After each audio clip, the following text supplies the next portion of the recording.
So what I did was I started to churn my way through all of the amendments that had come from the previous education bill, Bill 2, which was debated in the first part of the end of the last legislature, and also looked at the notes,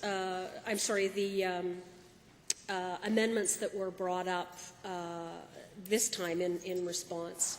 And I think some things were, in fact, resolved or strengthened.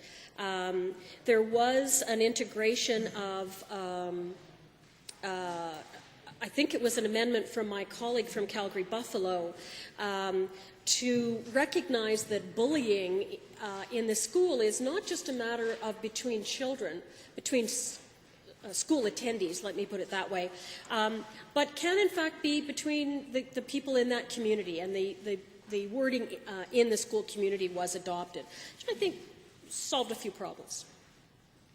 There was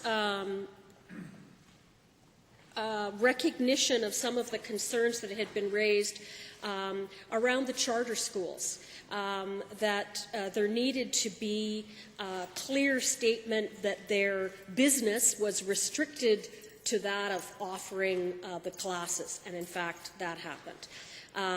And also that this local school boards had, if I may paraphrase, the first right of refusal. And that there was an expectation that those wishing to start a charter school would go to the local school board, who had first right of refusal to say, no, we're not interested in taking you into our school board. And I think I'm very glad to see that.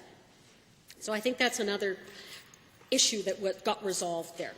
And I don't want to minimize the successes in this bill, because I know there's people in the gallery from the Alberta School Board Association, Alberta Public School Board Association. Yeah, sorry about that. They were introduced earlier, who are very eager to see this passed. I know the various school boards would like to see it passed, individual trustees. Haven't heard from the ATA, but one assumes we'd all like to get on with this. Now, I'm the child of two teachers, and so I'm very aware of how decisions are made, how important that act is as a overriding policy umbrella, and with the specifics of how things go. So there were some things that got parked, so I was saying all of that by way of going, I'm not going to go through the whole list of things that I think got resolved between the second and the third version.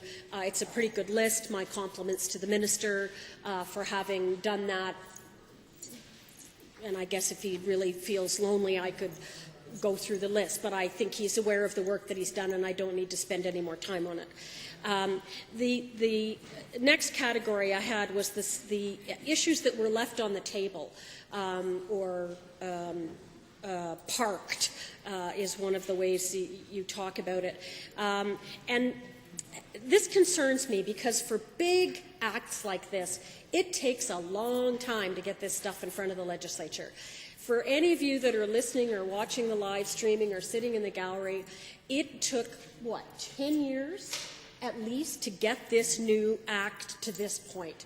There is a lot of, problems that get noted and brought up, and it moves along, and the staff start to work on it in the department, and the minister gets involved. We've had 3 different ministers on this file.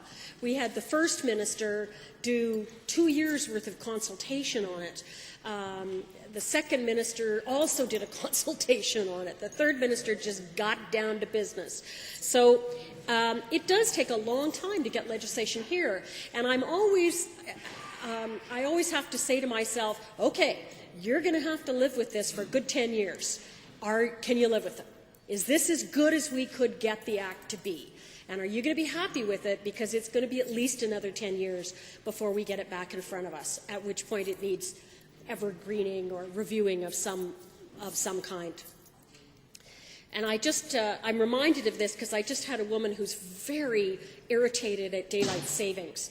And she's writing to me saying, tell me how to stop daylight savings, to get rid of it. What is the process I have to do?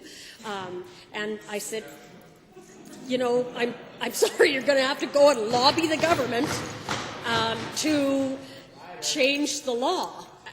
That's the only way that's going to happen here. There's no way for the public to force a plebiscite or a proposition as they do in the States, or even a referendum. So that is the prerogative of the government to decide to put that up at an election time if they wish to do so. And we're in the same position here. This is what we're going to have to live with. So what's being left on the table? I think what was not resolved, in my opinion, but the minister certainly has an opportunity to get up and tell me his point of view on this, was the whole issue of the blending of school boards, the incorporation of schools that are following other faiths. That didn't get done up, as far as I was concerned. We have some constitutional requirements that are laid out in front of us and we have to remember that when we talk the public school system, in the most part, there are a few exceptions, the public school board here is a Protestant. It is a religious-based Protestant system, for all intents and purposes. It's not based on Muslim teaching. It's not based on Jewish teachings. It's based on Protestant teachings.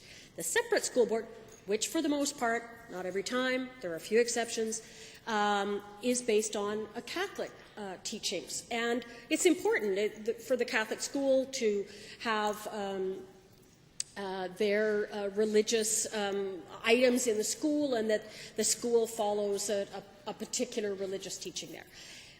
Okay, so that's our public and our separate school board. And now we have, into this, we've started to sort of drift off into other places. We've got the private schools, and we've got the charter schools. So I'm beginning to think that the intention of the minister is to let the other particular ideologies or religions or race-based instruction drift off into that category of charter schools. This is something that got left on the table. It didn't get resolved, in my opinion. It's still sitting there. It's parked, if you want to call it that. Are we going to be able to leave it parked there for 10 years? Is that a reasonable assumption? So one of the effects of this bill is going to be that some of these things were not resolved, and this is one of them.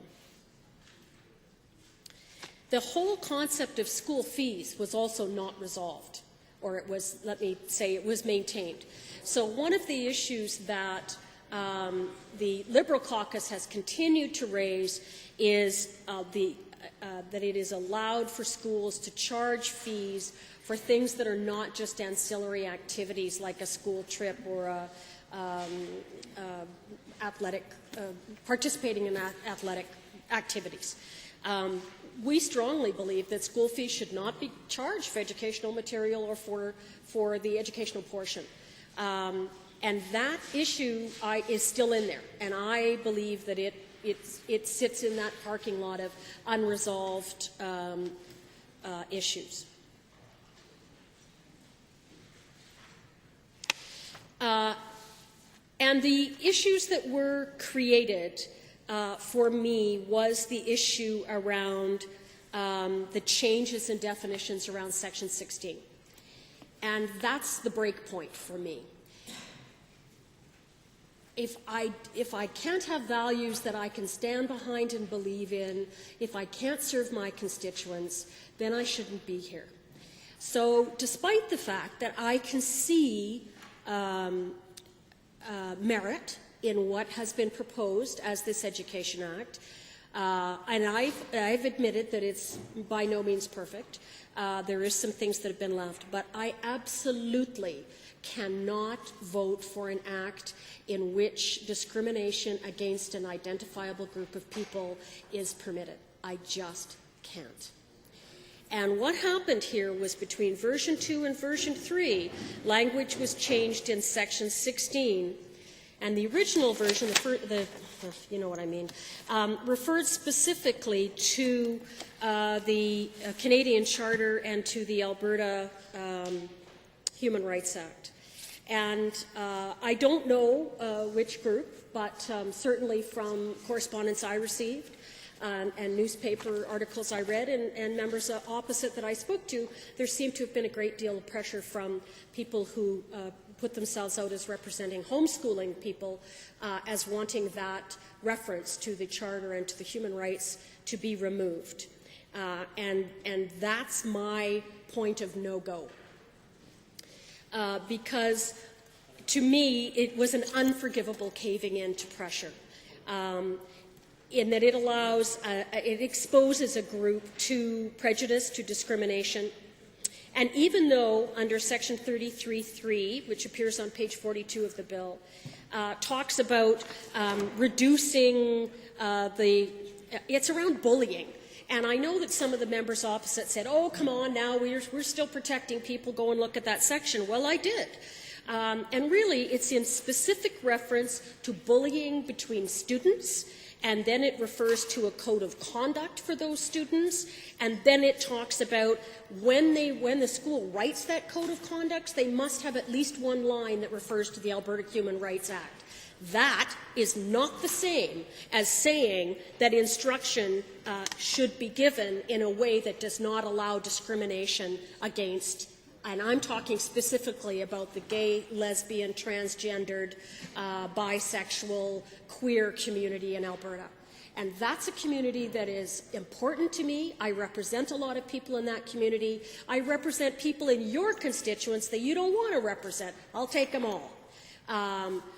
But I cannot vote for an act that deliberately took protection away from a group of people and allowed other people to use that in a way that I don't know what will happen, but there's no protection there. And finally, the refusal to move that odious, hideous Section 11.1 into the Education Act, where if that thing must live, it should live.